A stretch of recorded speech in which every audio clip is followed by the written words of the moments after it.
அனைவருக்கும் வணக்கம். Welcome to NPSC Ganesh YouTube channel. Friends, நம்ம டெட்டுக்காக science questions line by line கொஸ்டின்ஸாக பார்த்து வரோம். இந்த வீடியோ பதிவில் 7th சயின்ஸில் நம்மை சுற்றி நிகழும் மாற்றங்கள் இந்த லெசனுக்குரிய ஒரு வினாக்களாக நம்ம கேள்விகளை பார்க்கலாம். கண்டிப்பாக இந்த லெசன் படிச்சிருந்தீங்கன்னா இந்த வீடியோ பதிவு பாருங்கள், உங்களுக்கு ரிவிஷன் பண்ணுற மாதிரி ரொம்ப யூஸ்ஃபுல்லாக இருக்கும். வாங்க கேள்விகளை ஒன்றொன்னா பார்த்துடலாம். இயற்பியல் மாற்றத்திற்கு உதாரணம் என்ன? இயற்பியல் மாற்றத்திற்கு உதாரணம் பார்த்தீங்கன்னா பனிக்கட்டி உருகுதல், வெண்ணெய் உருகுதல், இதெல்லாம் வந்து பார்த்திங்கன்னா இயற்பியல் மாற்றத்துக்கு உதாரணம் ஆகும். இதில் வந்து பார்த்திங்கன்னா இயற்பியல் மாற்றம்னா ஒரு புதிய பொருள் உருவாவதில்லை. இப்போ பனிக்கட்டி உருகி நீராகும், அந்த நீரை நம்ம குளிர் வச்சா மறுபடியும் என்ன ஆகும்? பனிக்கட்டி ஆகும். இதே மாதிரி வெண்ணெய் உருந்தா நெய்யாகும். இதை வந்து நம்ம என்னென்னு சொல்கிறோம்? இயற்பியல் மாற்றத்திற்கு உதாரணமாக சொல்லலாம். வேதியியல் மாற்றத்திற்கு உதாரணம் ஒரு புதிய, அதாவது ஆணி துருப்பிடிக்கிறது, ரொட்டியிலிருந்து அந்த ஈஸ்ட்னால ரொட்டி தயாரிக்கப்படுதல், இதெல்லாம் வந்து பார்த்திங்கன்னா வேதியியல் மாற்றத்திற்கு உதாரணமாகும்.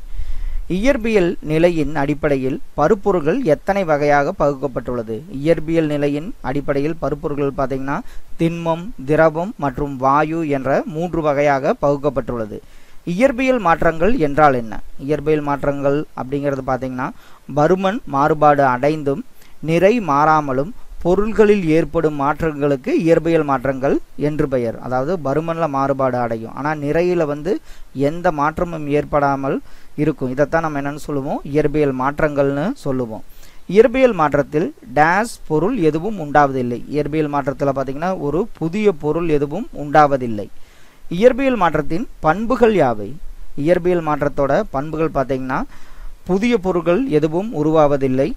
இயற்பியல் மாற்றத்தால் பொருளின் வேதியியல் இயல்பில், அதாவது பொருளின் வேதியியல் பண்பில் ஏதும் மாற்றம் நிகழ்வதில்லை.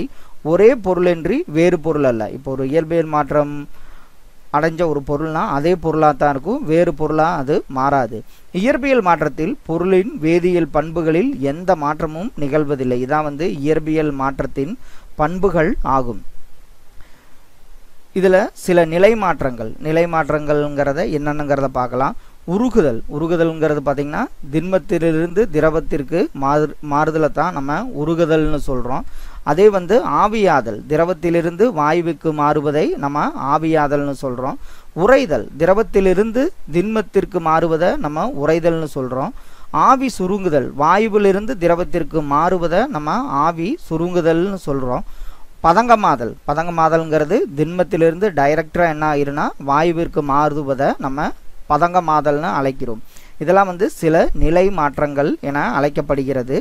வெப்ப கொள் நிகழ்வு என்றால் என்ன? வெப்பற்றத்தை ஏற்றக்கூடிய நிகழ்வை தான் வெப்ப கொள் நிகழ்வுன்னு சொல்கிறோம்.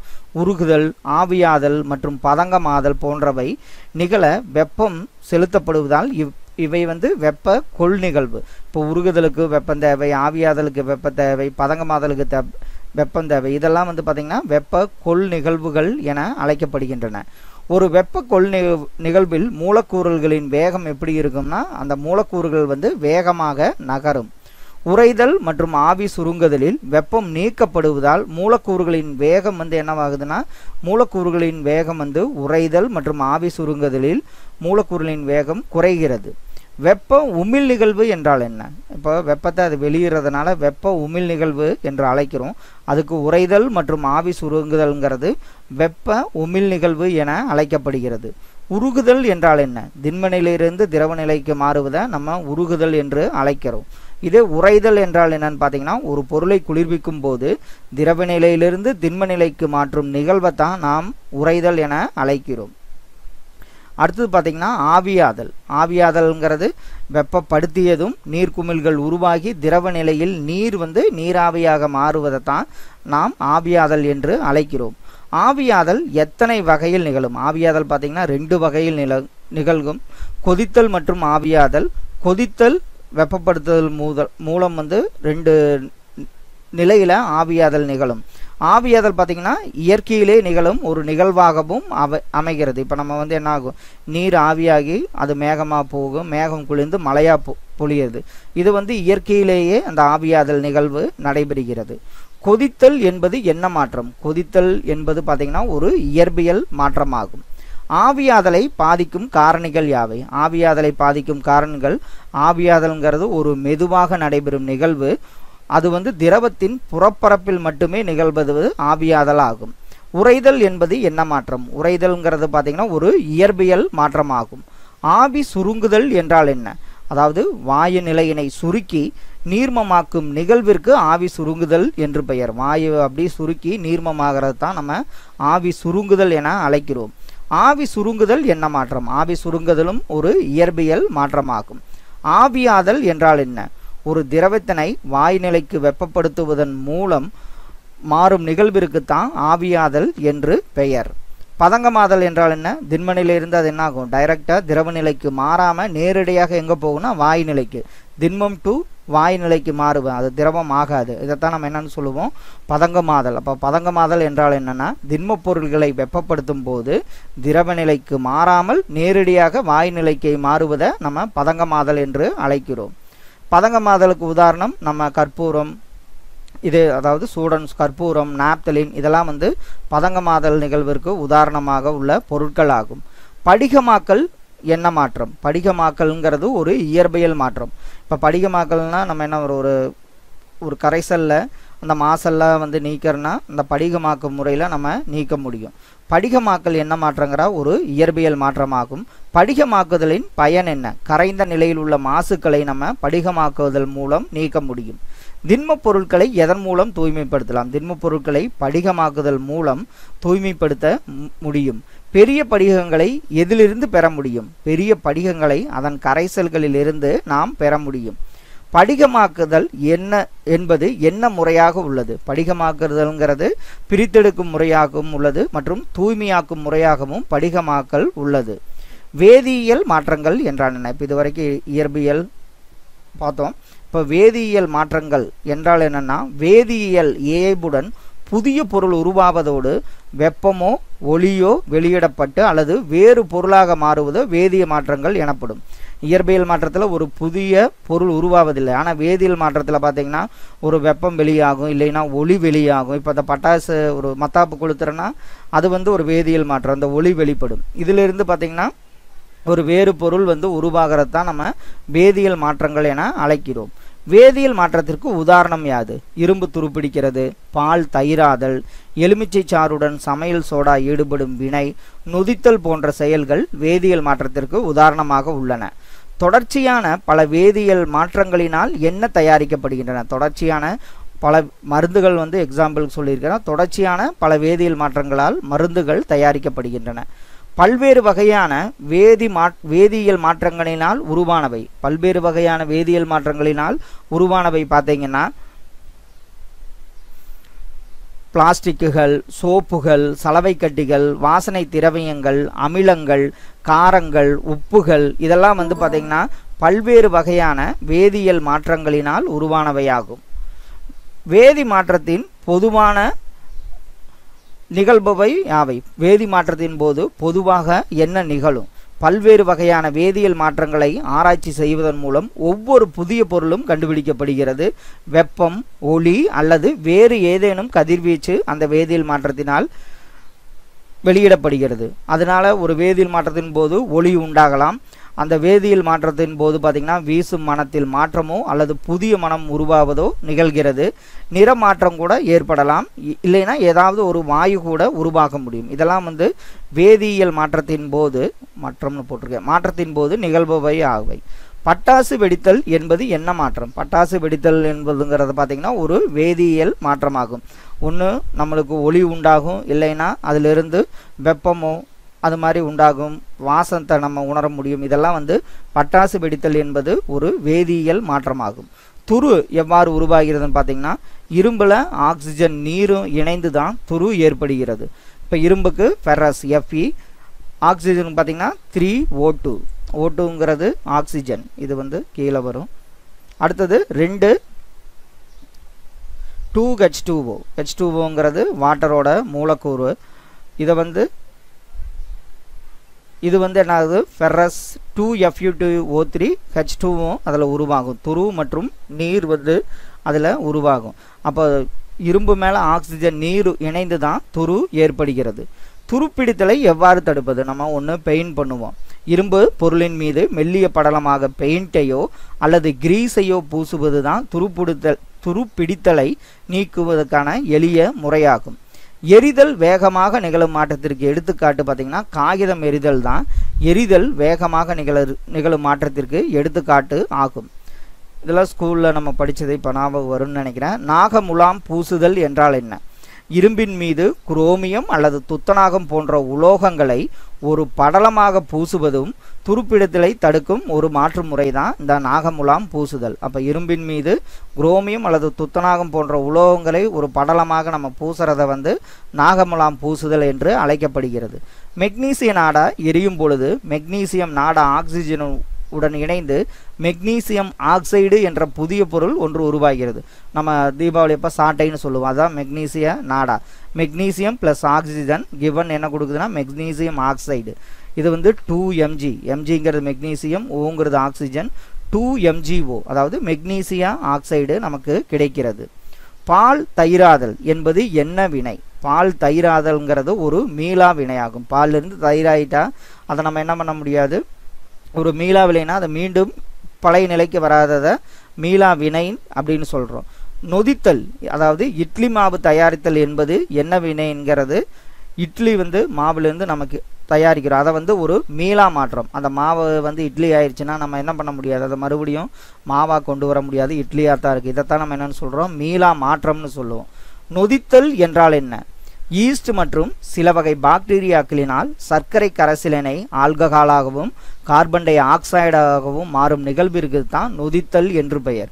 அப்போ வந்து ஈஸ்ட் இருக்கணும், சில வகை பாக்டீரியாவில் சர்க்கரை கரைசல் வந்து என்னவா மாறுனா ஆல்கஹால் ப்ளஸ் கார்பன் டை ஆக்சைடா மாறும் நிகழ்விற்கு தான் நொதித்தல் என்று பெயர். நொதித்தல் என்பது என்ன மாற்றம்னா, நொதித்தல் கண்டிப்பாக வந்து என்னவா இருக்கும், ஒரு வேதியியல் மாற்றம் ஆகும். முதலில் நொதித்தல் என்ற நிகழ்வை விவரித்தவர் அதாவது கண்டுபிடித்தவர் யாருன்னா லூயிஸ் பாஸ்டர் தான். அவர் லூயிஸ் பாஸ்டியர் வந்து 1822ஆம் ஆண்டு முதல் 1895ஆம் ஆண்டு வரை அவருடைய காலம். இவர் ஒரு பிரெஞ்சு வேதியியலாளர் மற்றும் ஒரு நுண்ணுயிரியாளர். இவர் தான் வந்து லூயிஸ் பாஸ்டியர் தான் நொதித்தல் என்ற நிகழ்வினை விவரித்தவர் ஆவார். லூயிஸ் பாஸ்டியர் நொதித்தலை எவ்வாறு கூறினார்? அதாவது காற்று அற்ற சூழலில் ஈஸ்ட் என்ற நுண்ணுயிரியின் முன்னிலையில் நிகழும் செயலே நொதித்தல் என்று கூறியவர் லூயிஸ் பாஸ்டியர் ஆவார். ரேபிஸ் என்ற வெறிநாய் கடிக்கு மருந்து கண்டவர் யாருன்னா லூயிஸ் பாஸ்டியர் தான். ரேபிஸ் என்ற இப்போ அந்த நாய் கடிக்கெல்லாம் மருந்தை கண்டுபிடித்தவர் லூயிஸ் பாஸ்டியர் ஆவார். சமையல் சோடா என்பதின் வேதிப்பெயர் என்ன? சமையல் சோடா என்பதின் வேதிப்பெயர் சோடியம் பை கார்பனேட் ஆகும். எலுமிச்சை சாற்றில் என்ன அமிலம் உள்ளது? எலுமிச்சை சாற்றில் பார்த்தீங்கன்னா சிட்ரிக் அமிலம் உள்ளது. இப்போ சமையல் சோடா எலுமிச்சை சாறை கலக்கும் போது ஏற்படும் வினை என்னன்னு பார்த்தீங்கன்னா உங்களுக்கே தெரியும், அது வந்து பொங்கி வரும் ஒரு வேதிவினை நடைபெற்று அதில் ஒரு வேதிவினை நடைபெறும். சோடியம் சிட்ரேட் என்ற உப்புடன் நீரும் கார்பன் டை ஆக்சைடும் வெளியேறுகிறது. இதை வந்து சமையல் சோடா எலுமிச்சை சாறை கலக்கும் போது சோடியம் சிட்ரேட் என்ற உப்புடன் நீரும் கார்பன் டை ஆக்சைடும் வெளியேறுகிறது. Sodium bicarbonate plus citric அமிலம் என்ன கொடுக்குதுன்னு பார்த்தீங்கன்னா அந்த மேலே நம்ம பார்த்ததான் sodium citrate plus carbon dioxide plus நீர், இதை தருவது தான் சமையல் சோடா ப்ளஸ் எலுமிச்சாறில் உள்ள சிட்ரிக் அமிலம் வேதிவினை புரிந்து sodium citrate plus carbon dioxide plus நீரை தருகிறது. வினையூக்கி என்றால் என்ன? எந்த ஒரு பொருள் ஒரு வேதிவினையில் எந்த மாற்றத்திற்கும் உட்படாமல் வேதி மாற்றத்தின் வேகத்தினை மட்டும் துரிதப்படுத்துமோ அப்பொருளுக்கு வினையூக்கி என்று பெயர். இப்போ நம்ம அடுப்பு விறகு எரியுதுன்னா நம்ம குறைஞ்ச நேரம் என்ன பண்ணலாம், அந்த இதில் வச்சு ஊதுவோம். அதில் வந்து இது ஒரு வினையூக்கியாக செயல்பட்டு தீ அதிகமாக துரிதப்படுத்தும். அது மாதிரி இது வினையூக்கிங்கிறது எந்த ஒரு பொருள் ஒரு வேதி வினையில் எந்த மாற்றத்திற்கும் உட்படாமல் வேதி மாற்றத்தின் வேகத்தை மட்டும் அதை நல்லா ஞாபகம் வச்சுங்க துரிதப்படுத்துமோ அப்பொருளுக்கு வினையூக்கி என்று பெயர். சர்க்கரையின் நொதித்தலில் வினையூக்கியாக செயல்படுவது எது? சர்க்கரை நொதிக்கும் போது வினையூக்கியாக செயல்படுவது ஈஸ்டில் உள்ள நொதிகள் ஆகும். சுட்ட சுண்ணாம்பு இதை நம்ம என்னன்னு சொல்லுவோம்னா கால்சியம் ஆக்சைடுடன் நீரினை சேர்க்கும் பொழுது என்ன நிகழ்வு நடைபெறுகிறது? சுட்ட சுண்ணாம்புடன் கால்சியம் ஆக்சைடை சேரும்போது அதிக அளவு வெப்பம் வெளியேறி தெளிந்த சுண்ணாம்பு அதாவது கால்சியம் ஹைட்ராக்சைடு நமக்கு கிடைக்கிறது. இப்போ நம்ம ஊர் சைடெல்லாம் பொங்கலுக்கு விளையாடிக்கிறப்ப சுண்ணாம்புக்கள் வாங்கிட்டு வருவாங்க. அதுக்குள்ளே வந்து பார்த்திங்கன்னா தண்ணி ஊற்றினாவே அது என்ன கொதித்து அந்த இது வரும். அதான் வந்து சுட்ட சுண்ணாம்பு கால்சியம் ஆக்சைடு. அதோட வந்து நீரினை சேர்க்கும் போது பார்த்திங்கன்னா அதிகளவு வெப்பம் வெளியேறு தெளிந்த சுண்ணாம்பு, அதாவது நம்மளுக்கு கால்சியம் ஹைட்ராக்சைடு கிடைக்கிறது. வெப்ப உமிழ் மாற்றங்கள் என்றால் என்ன? வெப்பத்தை வெளியிடும் மாற்றங்களுக்கு வெப்ப உமிழ் மாற்றங்கள், ஒரு வேதிவினை நடக்கிறப்போ ஒரு வெப்பத்தை வெளியிடும் மாற்றங்களுக்கு வெப்ப உமிழ் மாற்றங்கள் என்று அழைக்கப்படுகிறது. வெப்ப ஏற்பு மாற்றங்கள் என்றால் என்ன? அப்போ வெப்ப ஏற்புனா வெப்பத்தை அது தான் ஏற்றுக்கும். நீர் வெப்பத்தை உறிஞ்சி நீராவியாகிறது. அதே போல் பார்த்திங்கன்னா பனிக்கட்டி வெப்பத்தை ஏற்று உருகி என்ன ஆகிறது? நீராகிறது. இம்மாதிரி வெப்பத்தை உறிஞ்சும் மாற்றங்கள் வெப்ப ஏற்பு மாற்றங்கள். வெப்ப உமிழ்னா வெப்பத்தை வெளியிடும், வெப்ப ஏற்புனா வெப்பத்தை தன்னுள்ள வாங்கிக்கும். நிகழும் கால இடைவெளியின் அடிப்படைகளை மாற்றங்களை எவ்வாறு பிரிக்கலாம்? இப்போ ஒரு கால இடைவெளியில் நடந்துகிட்டே இருக்குதுன்னா அதை கால ஒழுங்கு மாற்றம்னு சொல்லுவோம். இப்போ ஒரு வருஷம் நடக்குது, இன்னொரு 10 வருஷம் கழிச்சு நடக்குது, அது மாதிரி சொன்னால் அதை வந்து நம்ம கால ஒழுங்கற்ற மாற்றம் என அழைக்கிறோம். கால ஒழுங்கு மாற்றம் என்றால் என்ன? குறிப்பிட்ட கால இடைவெளியில் மாற்றங்களானது மீண்டும் நிகழ்ந்தால் அது கால ஒழுங்கு மாற்றங்கள். குறிப்பிட்ட இடைவெளியில் அது மீண்டும் மீண்டும் நடக்கும், அதை வந்து நம்ம கால ஒழுங்கு மாற்றங்கள்னு சொல்கிறோம். கால ஒழுங்கு மாற்றத்திற்கு உதாரணமாக அது பூமியின் சுழற்சி மற்றும் பூமி சுற்றுதல், இதய துடிப்பு, மணிக்கூறு முறை அடிக்கும் கடிகாரம் அடிக்கும் நிகழ்வு, கடிகாரத்தின் நொடி, முள், நிமிடம் முள், மணி, முள்ளின் ஓட்டங்கள், ஒவ்வொரு வருடமும் பருவங்கள் மாறுவது, குளிர்காலத்திலிருந்து கோடை காலம் மாறுவது, இதெல்லாம் நம்ம என்ன சொல்லுவோம்? கால ஒழுங்கு மாற்றத்திற்கு உதாரணமாக கூறலாம். கால ஒழுங்கற்ற மாற்றம் என்றால் என்ன? ஒரு குறிப்பிட்ட கால இடைவெளியில் மீண்டும் நிகழாத மாற்றங்களை தான் நம்ம என்ன சொல்லுவோம்? கால ஒழுங்கற்ற மாற்றம் என அழைக்கிறோம். கால ஒழுங்கற்ற மாற்றத்திற்கு உதாரணம் எரிமலை வெடிக்கும், அது ரொம்ப நாள் அமைதியாக இருக்கும், மீண்டும் வெடிக்கும். அது மாதிரி எரிமலை வெடித்தல், நிலநடுக்கம் ஏற்படுதல், இடியுடன் கூடிய மழைப்பொழிவின் பொழுது தோன்றும் மின்னல், கிரிக்கெட்டில் இருபுறமும் உள்ள ஸ்டம்புகளின் இடைப்பட்ட தொலைவில் ஓடும் ஓட்டக்காரரின் ஓட்டம், நடனம் ஆடுபவருடைய கால்களின் இயக்கம், இதெல்லாம் வந்து பார்த்திங்கன்னா கால ஒழுங்கற்ற மாற்றத்திற்கு உதாரணமாக உள்ளன. ஃப்ரெண்ட்ஸ், இதோட இந்த லெசன் முடிஞ்சது. இதில் புக் பேக் என்னங்கிறத பார்த்துடலாம். கம்பளி நூலினை கொண்டு ஸ்வெட்டர் தயாரிக்கப்பட்டால் அம்மாற்றத்திற்கு டேஸாக வகைப்படுத்தலாம். கம்பளியிலிருந்து சொட்டர் தயாரித்தா அது வந்து இயற்பியல் மாற்றமாகும்.